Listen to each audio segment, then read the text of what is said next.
Hi, welcome to Ladies Leading. I'm your host, Jessica Gendron. Maya Angelou once said, "There is no greater agony than bearing an untold story inside you." I believe in the world today there are too many stories of female leaders left untold. It has become my personal mission to give those stories a microphone. Ladies Leading intends to share the real stories of female leaders on their journeys to and through leadership, so that we might gain precious insight and advice from leaders just like them. We're giving women the microphone. Welcome to Ladies Leading.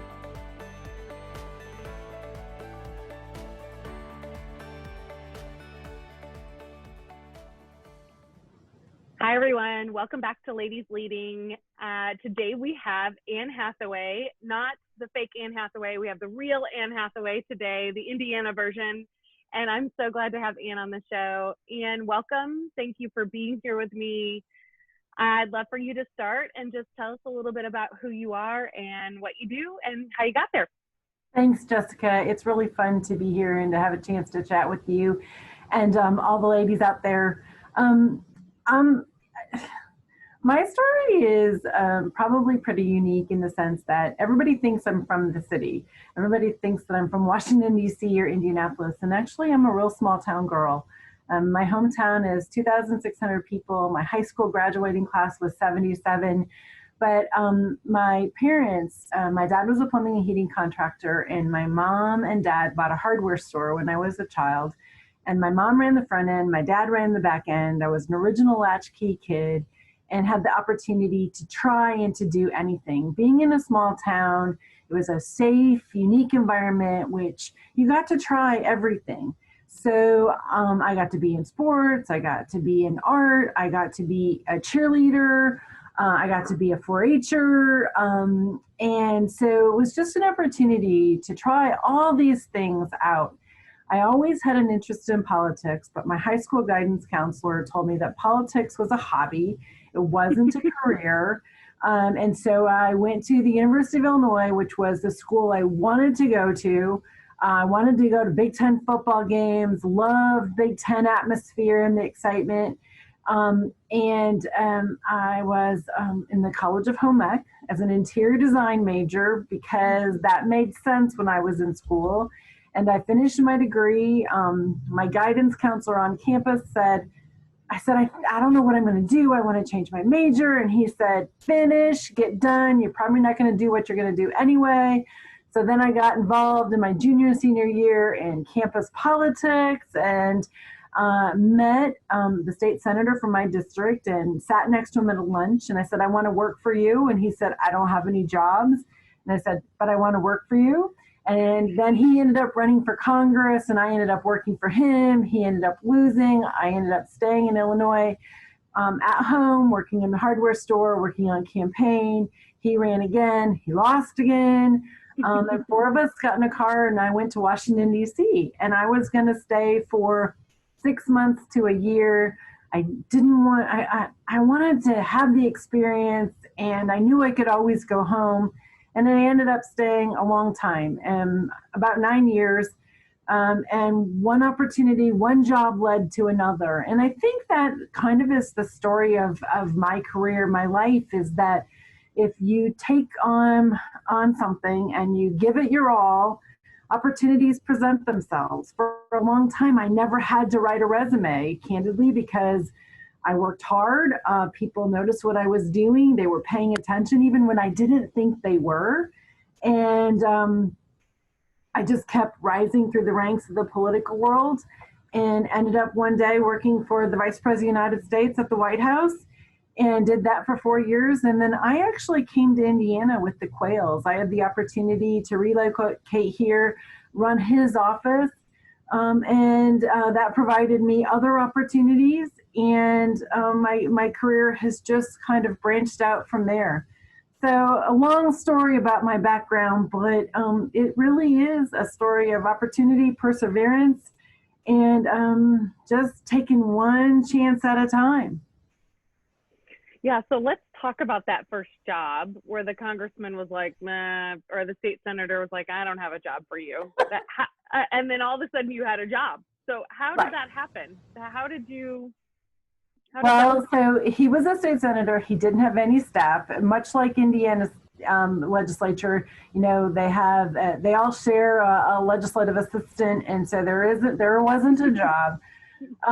But then he ran for Congress, and Mhm. I had graduated by then, and I volunteered. And I was willing to try anything. I was willing to go door to door, go to the courthouse and pull voter files. My first job on the campaign was actually putting yard signs together. And I was in a barn. It was, freezing cold at that point in time. I'm taking, well, these were the old yard signs, the one with the wooden stick. And I had to take the staple A gun, staple staple them gun? on both sides exactly.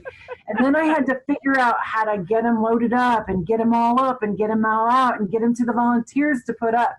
And I took it very seriously and got it done, at which point that provided another opportunity to do other things on the campaign. And so then when he wasn't successful, when he lost that first time, he looked around the room and said, I want you on my team if you'll stick with me another 2 years. And so I did, and I was the scheduler on the second campaign and actually helped to put together the team. And I continued to grow my network and my relationships throughout the district, which was beneficial to him because that was my home. And so the people in the district became my friends and my allies.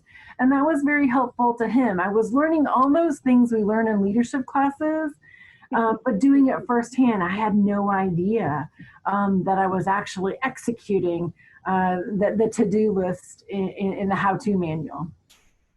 Yeah.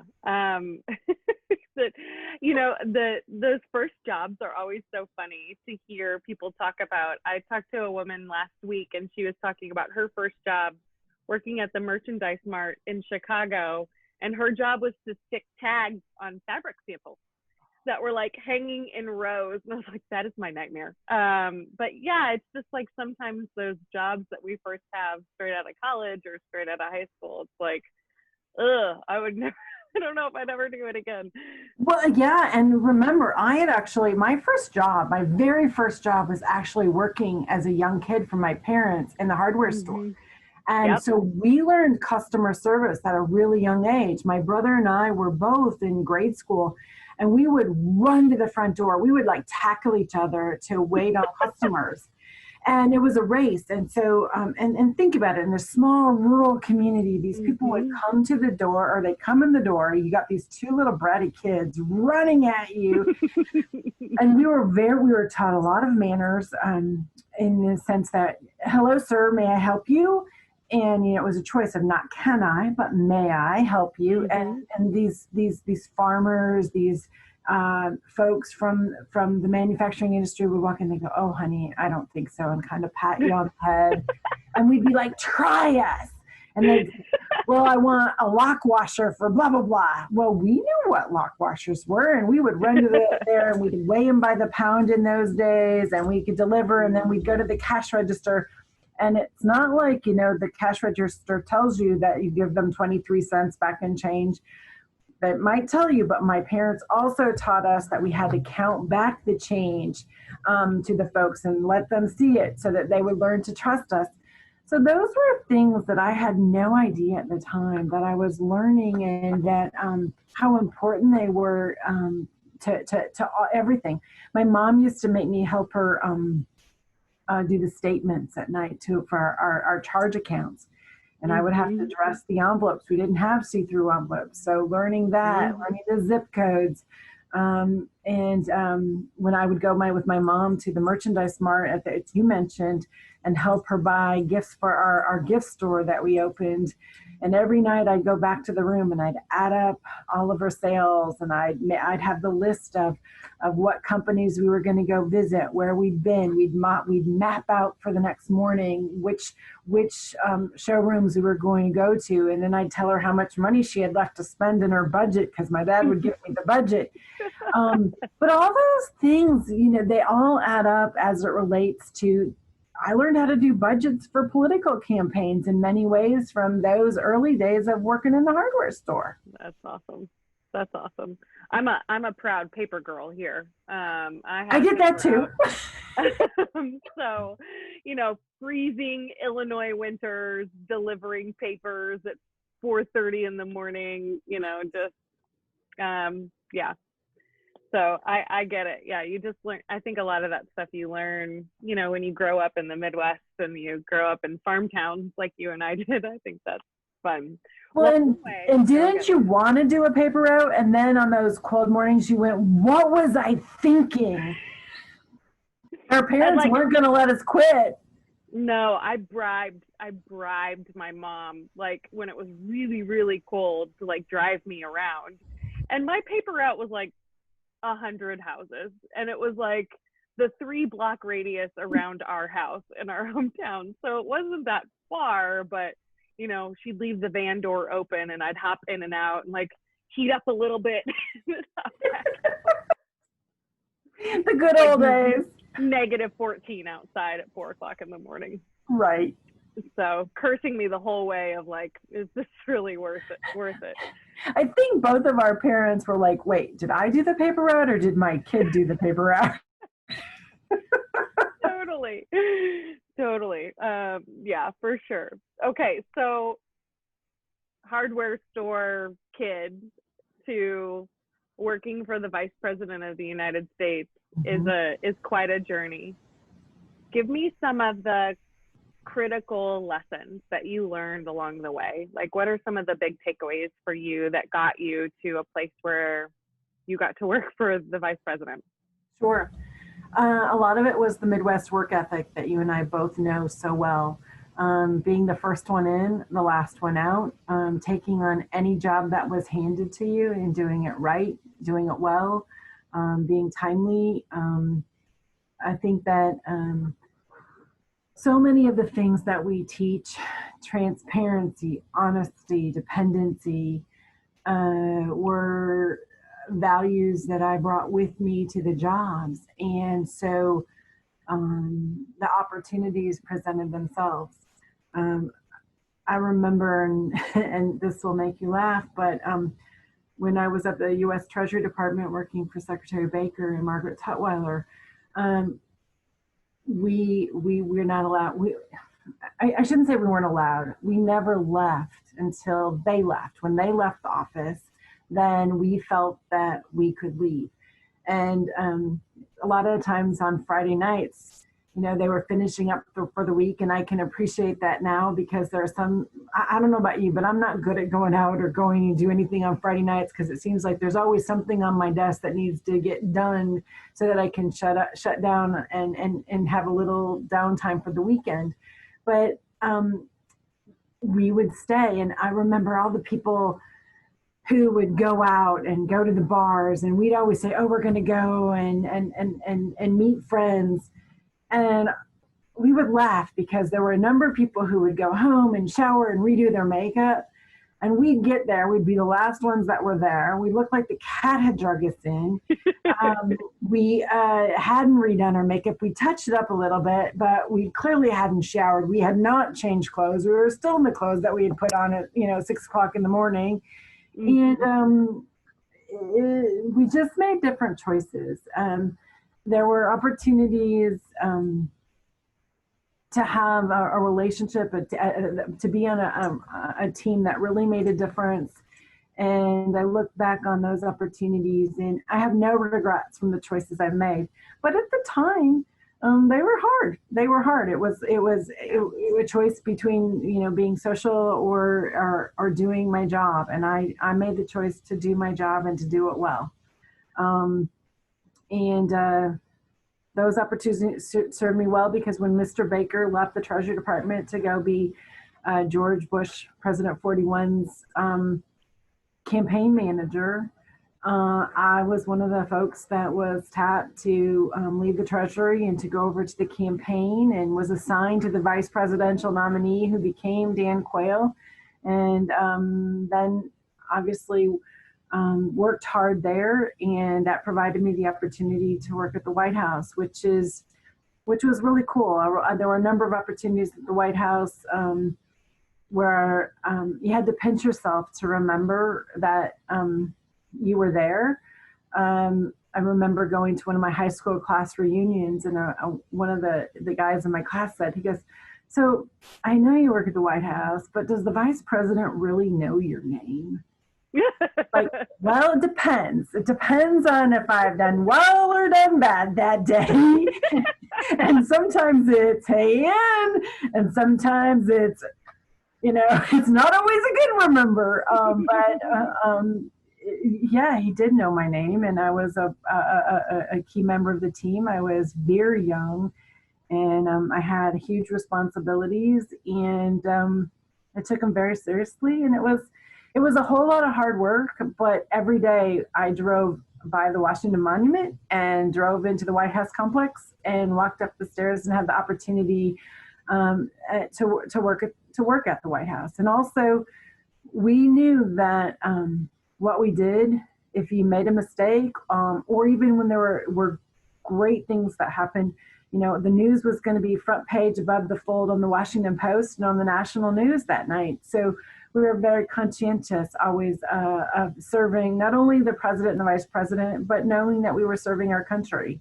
And so I just feel really blessed to have had that opportunity. Yeah. So there's a sort of a thread that ran through some of that, of just sort of this sacrifice that you make. And in the moment, it doesn't necessarily feel like a sacrifice. It feels like a really conscious choice that you've made of, this is what I want to invest my time and attention to. But I think a lot of young women in particular struggle with that sometimes, of the choices sometimes we have to make to advance or to not advance, or to have a family, or to advance in our career, or to have friends and partners, or to advance in our career. Will you talk a little bit about that choice that for you, and what that was like? Sure. I think it comes at a bunch of different levels. So I always thought that I would hit 28, be married, have 2.5 kids, get to play golf on Thursday mornings or Tuesday mornings, whenever the Women's League was, and have a fulfilling career and job. That's not the lot that I drove. I think probably my biggest regret will always not being a mom. But I had the opportunity. I have 5 now, great nieces. I have also a niece that I'm very, very close to and a big part of their lives. I had the most amazing parents. And my parents gave me everything. And in 2009, we lost the White House, and I left as chief of staff for the Republican National Committee in January 2010. And obviously my DC friends all said, "Oh, you're going to stay here and get a job." And I said, "No, I'm actually going to go home to Indiana." And there were opportunities, both politically and other professionally here. I opened my own company in the spring of 2009. But one of the most important reasons for me was that I'm 4 hours from where my family is by car. So I don't have to count on a plane, train. I can jump in my car any moment of any time. And in 2015 and 16, both my parents had health challenges. And I think I went home every weekend, but 2 for the course of a year. I wanted to have no regrets. I wanted to be there. I wanted to just do whatever I could to take care of them. And I did. And they ended up dying 74 days apart. They both ended up dying in my arms. And it was a campaign year, a presidential election year. One of my dearest friends was running for governor of Indiana. And I had to make choices of trying to do what I could to be a part of what professionally mattered to me, but also my first priority was my family. And so for those of your ladies who know me, they'll know that I had some challenges with my brother prior, and now my brother and I are exceptionally close. We talk regularly. And his children are just really critical to me. And so it's all worked out.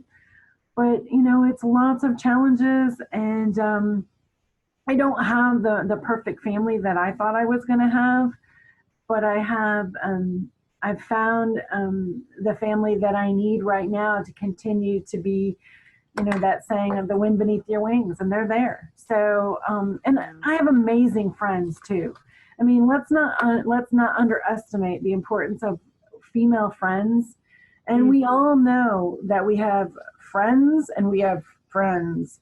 And, there's that core group of friends who have been there and they have that sense that when you need them, and they just show up, leave you a gift, leave you a text, a voicemail, and they take care of you. And oftentimes my friends have been closer to me than any sisters could have been. And that's high school friends, that's college friends, that's professional friends. That's just, and I have to say, I'm blessed that a lot of guys, I've been the little sister and the mom to a lot of guys, and they take good care of me too. So we find what we need, and it finds us. Yeah.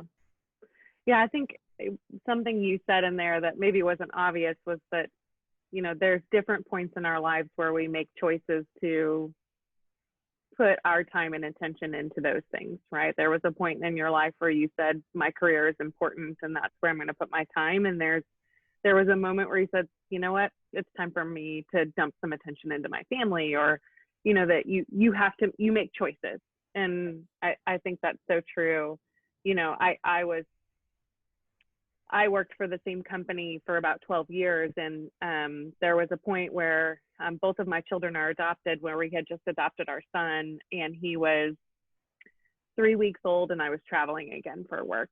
And my husband was like, hey, something's got to give here. And that was sort of the wake up call for me of like, yeah, this probably isn't going to work anymore. And I need to pivot a little bit. And, you just make choices. And at that point, I could have continued to dig into where I was in my career and been more successful than I was, but I made a choice to put attention somewhere else. Well, right. And I think that what's hard for us is redefining success based on the timing. Sometimes we have this definition of success of climbing the ladder to the next opportunity.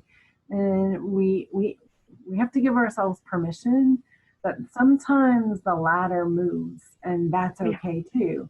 I mean, I won't lie. There were times that I know I was hired or put in positions because I was the female. The team needed a female, and that I had the flexibility and the portability to move to a state for 60 days or 90 days to work on a campaign or a convention or whatever it may be.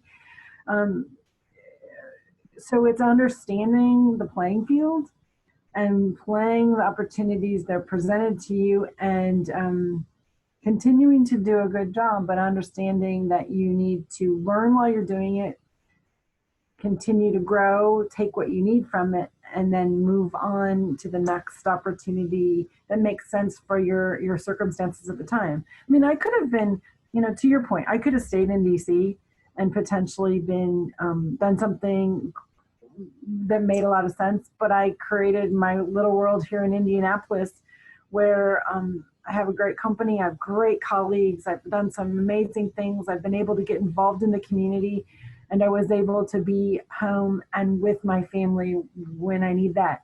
And so we talk about it, and you and I've talked about it a lot, but the balance, how do we find the balance that we need at that moment, and protecting that. Yeah, you're totally right.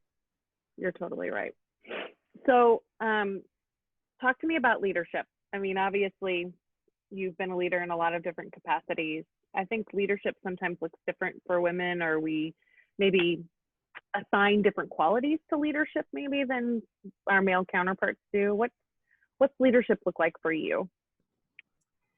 So I don't think, you're going to laugh, I don't think I intended to be a leader. I don't think that that's how I saw myself. I still see myself as a person who just gets stuff done.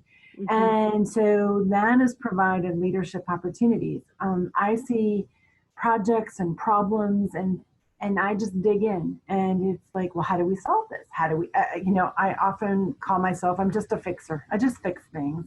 Yep. And so having some tenacity, being willing to take risk, to ask questions, to I think often people think of leaders as the talkers because they see them, at the tip of the spear. Oftentimes, what I've found is that by being a good listener and hearing what people need have provided me the opportunity to dig in, get things done, to fix things. And that's truly been a stronger leadership quality for me than talking, is being able to listen, communicate, to really hear what people are saying as it relates to what they need. I think too, and this probably goes to my design skills or the way I think. I've got my right brain, left brain fighting all the time, but I'm a linear thinker. So, and in campaigns, we go from election day backwards when we plan. Yep. Both from a budget, from we have to do so many contacts in order to move voters, and we have to break them down into allies, enemies, persuasion universes, those kind of things. So that's how my brain works with regard to when I tackle a project or when I'm in a position of leadership is, okay, where do we want to get to? Then, thinking about the plan, what are the steps to getting there? How do we put the team together? Who are the people we need? What's the roles, assigning roles? What's the expectations and accountability? So, I don't know that I'm as leader as much as I am a fixer who wants to get things done and wants to build the team to get it done and give everybody the opportunity to do that. I also really believe in. I was asked once by a reporter. This was it was actually 10 years ago. I was managing a U.S. Senate race, and a national reporter asked me about election night. And he said, so what's your favorite part of election night?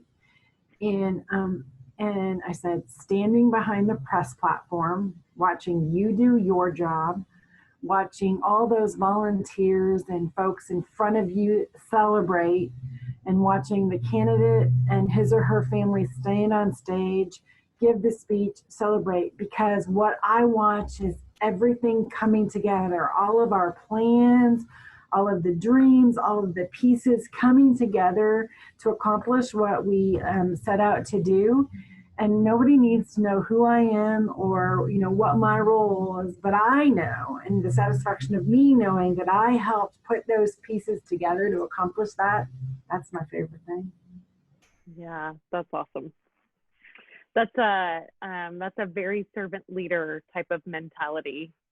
And I think there's some threads, that we've been asking the women that we've interviewed for Ladies Leading. There's some of those threads, but I think a lot of female leaders don't really want that spotlight, that we want to do the fixing and the planning and the strategy and the moving the chess pieces and all of that stuff. So it's interesting, the male versus the female. And I don't know if that's gender specific or uniquely female, but it seems that way. I think that's true to some extent. I think too, women tend to be better multitaskers, and that sounds a bit sexist, but I think that we have the ability to juggle lots of different pieces and parts. And so we're oftentimes so busy doing that we don't seek the limelight or the credit for accomplishing what we've done. Yeah, I think you're right about that. Okay, so give me what advice you'd give women who maybe want to accelerate their career, want to find better balance, whatever it is. What advice would you give women that are watching? One of the best pieces of advice that I was given and that I give to women is to develop the relationships with as many people as you can before you need them. We often tend to be more transactional with regard to, I've got to get this done. So who do I need? And you go out and you try to make things happen then. And well, the ability to develop those friendships, those relationships before you need them is critical. And then that leads back to being a good listener, a good communicator. I also think that we as women tend to have these timelines in our head of when we want to accomplish things and when we have to be. I want to be, by the time I'm this age, I want to be this. By the time I'm that age, I want to have done this. Sometimes we need to relax, take a breath, and let it come to us. Yeah. And that's not always in our DNA. It's just not necessarily how we're wired, and we get a little anxious. I think that I go back to a lot of the Midwest values that you and I talked about before, being transparent, being available, being a hard worker, being the first one in, the last one out. We don't have to do all of everything. I think one of the hardest lessons for me was learning to delegate. I remember that sometimes, and I still do it, I still have to catch myself, but sometimes it's just easier to write something or to type something or to call somebody myself. And I have to remember that part of my job is to be a coach and a mentor and a teacher. And unless I'm challenging others on my team or other teams that I'm on to get out of their comfort zones, that they're not going to learn. And so I think that's really critical. I also think that one of the things that I had to learn was to be self-aware. Oftentimes, and this is particularly true in political environments, is we are so focused on what we want that we're not self-aware of what other people are thinking or how we're acting or what we're saying may be impacting others. And that goes back to, again, slowing down, listening, asking for advice and being willing to take it. We oftentimes, convince ourselves we're asking. We don't like to hear bad things. We don't like to necessarily be criticized. Mm-hmm. And more than once, I've needed that kick in the pants to be reminded of things that I need to get better at and improve. I think this is true of you too. Being basically small town girls, we're pretty humble, and I think that has served me well too. Is being willing to let others take the credit because there's enough credit to go around. Mm-hmm. And for me, just being on the team and being a part of it has provided opportunity for me to get the credit when I needed it to be fulfilling in order for me to have the motivation to keep on going. Yeah. I often refer to myself as a level 5 type A control freak. And, I'm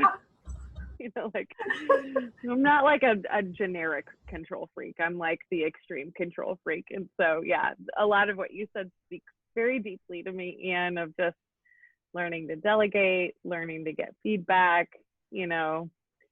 I think sometimes when you're the leader, when you're the boss, you sort of live in this micro bubble of where everybody just validates what you think or what you believe about the world, and not a lot of people feel like they're free to challenge you. And I think the people that I respect and appreciate the most in my bubble is that the people that challenge or disagree or tell me that's dumb, you shouldn't do that. Well, and candidly, I firmly believe that that's one of the reasons in politics that I was as successful as I was at a young age. Vice President Quayle used to say, "You tell me what I need to hear, not what I want to hear." And I didn't know any better. That was just the way I was raised. So I didn't know that I was an exception to the rule. But imagine in politics. I mean, a lot of people tell politicians what they think they want to hear in order to, curry favor, and that's just not what I do. Yeah. But Yeah. you know what? Sometimes you run the risk of not being the most popular kid in the room. You run the risk of hurting people's feelings, and sometimes unintentionally. Mhm. Uh, Sometimes being politically incorrect finds that you're can be lonely. But I was raised. I know what my values are. I know. I know what I believe in. And one of the things that my parents taught me, and I come back to, is you have to look at in the mirror, and you have to say, did you do the right thing? Are you satisfied with what you did? And can you live with it? And if any of those answers is no, then I've fallen off the rails, and I got to fix it. Yeah. That's got to be a Midwest farm kid thing, or just, rural community thing. Because, I used to tell my staff all the time, like, I value transparency and honesty. You're always going to get the truth from me. You're always going to get the transparent, real stuff from me. And you're right. Sometimes those things don't win you a lot of fans. And sometimes you hurt people's feelings. And, but gosh, I'd much rather have the truth than some sugar-coated turd. Well, right. And sometimes we get hurt, and people forget sometimes that we have feelings too. Um, you know, I always tell my team, okay, when it's, go out and do this, and try take risks, do it, and I've got your back. So if it goes wrong, I'll fix it. We'll figure out how to fix it together, but you get the credit. Well, there are some times when, whether it be a team member, a client, or whomever, lets you down, and or does something that hurts your feelings, I don't know about you, but more than once I've gone home and licked my wounds and had to pull up my big girl panties and come back the next day and start all over again and dig in. Yep. And I often tell, you and I have the opportunity to talk and give leadership conversations all the time. And I remember once sitting on the stage with 3 or 4 other women, and they had these amazing stories, and they accomplished much, and you only heard the good stuff, right? And I remember saying, if you don't think that all 3 of us or all 4 of us haven't cried ourselves to sleep at least once in our lifetime, you are so wrong, because it hasn't always gone right. Ah, But we have figured out how to persevere and how to just keep on going. yeah, you're so right, and I love that. And I think that's the problem with some of the stuff we see today as women, particularly young women who are coming up and into business or straight out of college, is that we see this glossy, Instagram ready version of leadership. We see the Sarah Blakeleys of the Spanx world who talk about their red backpack and how they started their company with $10,000 and a backpack, and you're like, oh, I can do that. And we have this like really idealized version of what leadership really looks like. And yeah, I've cried myself to sleep sometimes. I've gone home and licked my wounds and swallowed my pride and showed up to work the next day and Right. not felt great about it. And I've harbored anger at certain people for longer than I should have. Right. Right. No, it's true. And I mean, the days when you thought you were going to be fired, or the days when you're like, no one's ever going to hire me, and, that every client hasn't been perfect, or valuing yourself with regard to the fees you charge, overcommitting and having too much on your plate and being so tired you can't see straight. We've all been there. We've all been there. Mm-hmm. Mm-hmm. Yep. Yep. That feels very real for me. Hopefully it does for a lot of other women watching. And if not now, at some point in their career, they'll feel it for sure. Okay. So last question. What's a trait or a skill that a woman needs to be successful? One trait or skill. You got to pick one. That's the hard part. I think that's the hardest part. I thought a lot about this with regard to different, and I think this is so funny. You'll laugh at me. I think the word changes depending on the moment in time that I'm asked the question, because I've been asked it before. But I think it often depends on where we are, what we're working on, the experience. Mm-hmm. I think that the skill or the trait has to be a risk taker. I think we have to be willing to fail. I think that, obviously the trustworthy, the transparent, all those are critical. A good communicator are critical. Mm-hmm. But unless we're willing to take the risk and fail, we're not going to use any of those skills. And we think we have to be perfect and that we have to be successful. So we're afraid to go out on that ledge. And I think we have to be afraid of, one, not getting our way, two, losing, three, failing. And it's all about being, it's about taking risk. Yeah, I had a conversation with a woman who used to be who's in insurance, and she was an underwriter for years. And she said, you've got to be willing to take risks. And I'm like, yeah, why aren't women good at taking risks? And so I've been reading a lot about this, because like, why do we suck at this? Right. Or why are some of us good at it and some of us aren't? Is there a blood type? Is there a certain thing? And it's not an easy answer, that's for sure. But I think you're right. The risk-taking piece of it, for sure. I think in terms of why aren't more women running for office? Why aren't more women successful in politics? Well, one, we think we have to be perfect, and we have to take care of our families and our jobs, and can I do that all at the level that I expect to do it, and then take the risk to run? And if I'm willing to take the risk to run, do I have to be perfect then? Do I have to know everything about everything? And then, what if I lose? And so I think we're getting better at it, but we still have a significant way to go, whether it be politics or business or, frankly, just controlling our own lives.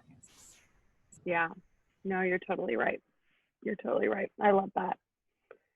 Well, Anne, thank you so much for being with us today on Ladies Leading. I just loved getting to talk to you, and I'm so glad Patty recommended that you be on the show. So thanks for being with me.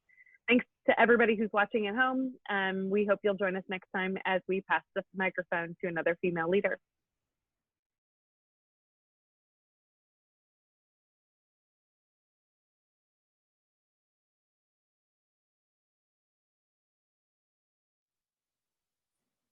I have such a girl crush on Anne Hathaway. I loved this conversation with her. I loved getting to talk to her, and she's like my new obsession. I hope you loved her episode as much as I loved talking to her. I think there's tons of lessons. I took like pages of notes. But I think that there were some really common threads in some of the things that she talked about. Number one, she talked a lot about hard work. And I think that that is ever present in her story. And I want to point to that because I think it's an important topic that maybe we haven't covered yet on this series. The second one is really about perseverance. And I think hard work and perseverance go hand in hand. And it was such an important part of Anne's story as well. The third one was about the choices that we make as women along our career journey and how important it is to pay attention to those choices and to be self-aware in those choices. And then, I don't want to dismiss what she said at the end about taking risks. And I think taking risks and perseverance and hard work sort of all lock together. And so I want to talk about those three things. What I really appreciate about Anne is, we have a lot in common. We grew up in small Midwestern farm towns in Illinois, both of us. And there's this work ethic that you sort of learn when you grow up in the country, in the Midwest. And hard work is one of those things. And I don't think you have to grow up in the Midwest or in a farm town to have good work ethic. But I think it is an important and maybe unsaid part of the female journey. And what has allowed some women to really be successful is not just working hard, but persevering through some of the challenges that we encounter.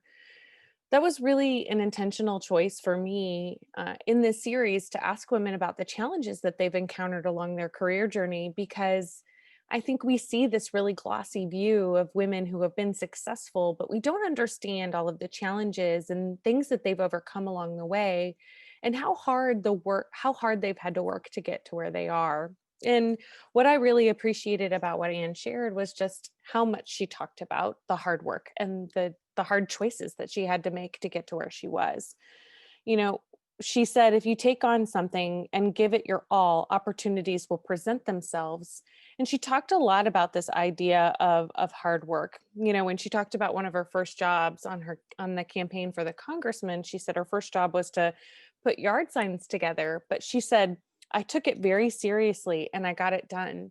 And I think, that's some of the things that I see in a lot of women, is that they have these, no matter the job that they've been given, no matter the responsibilities that they've given, they take it seriously and they get the job done. She said, you have to be willing to take on any job that was handed to you and do it right and do it well. And I think that that's really what hard work is about, is to understand that you're not going to love every assignment. You're not going to love every task. You're not going to love every job piece of your job description, no matter where you are in your journey, even when you're the boss, even when you're the CEO. But you have to do your job and do it well, and work hard at it. And I think that was a really valuable conversation that we had, Anne and I, about this idea of hard work. But it's not just hard work. It's not just working hard. It's this willingness to push through the challenges. And she said, it hasn't always gone right. We haven't figured out, what we've figured out is how to persevere and just keep going.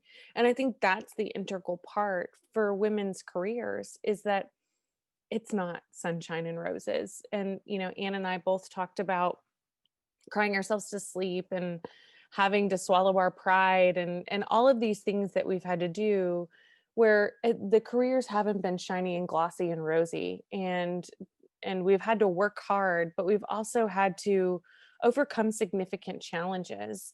And that the reason many of us have been successful, the reason Anne has been successful, is that she worked hard and she pushed through those challenges, and she persevered through the really hard stuff. And I think it's, this perseverance, the stick to itness, as some might say, where we're unwilling to relent, we're unwilling to let go, and we just keep pushing. And when I think about a lot of the women that we've talked to in this series, that's sort of this thread that runs through. And we could call it courage, we could call it perseverance, we could call it whatever we want to call it, with grit. But at the end of the day, I think that's a really important part of the female journey, is just understanding that there are going to be challenges. There are going to be things that we encounter along the way, and we have to continue to push through. We have to continue to work hard and do it right and get the job done. But we also have to understand that we have to keep pushing forward. And I really loved that. The other part of Anne's story that I thought was really valuable was talking about choices that we have to make along our career journey. She shared when she was working in the Treasury Department, making choices about being social or getting her job done, and that those choices throughout our careers we have to do. And she said, one of the most poignant things that I think she said in the interview is, she said, sometimes we have this definition of success, of climbing the ladder to the next opportunity. We have to give ourselves permission that sometimes that ladder moves. And I think, to Anne's point, we have this idea of perfection. We have this idea of what we want our careers to look like as women. And when things go wrong, or when we encounter challenges, or when we have to pivot because things in our lives have changed, we have to give ourselves grace and permission to know that sometimes we aren't climbing the ladder we started climbing, or that the ladder moves on us, or that our priorities and our vision for our lives and our careers change. She talked about taking a choice, and making a choice to come back to Indiana so she could be close to her family, and being there when her parents passed away. And so, and I talked about the choice of changing jobs because I needed more time with my family and I needed to not be traveling the way that I was. And I think that those choices, they come at us in a lot of different places in our careers, and they come at us, we can see them coming, and sometimes they just pop out of thin air. And I think what I loved about Anne and what she said was like, we have to give ourselves permission that sometimes the ladder moves. And that was, I think, so powerful that she said there. She also later said, we think we have to be perfect and we have to be successful. So we're afraid to go out on that ledge and let the ladder move, or to make a hard choice, or to make a difficult decision. And, I think that ties us into her conversation at the end about risk taking, and about we have to be willing to take risks, and we have to be willing to fail.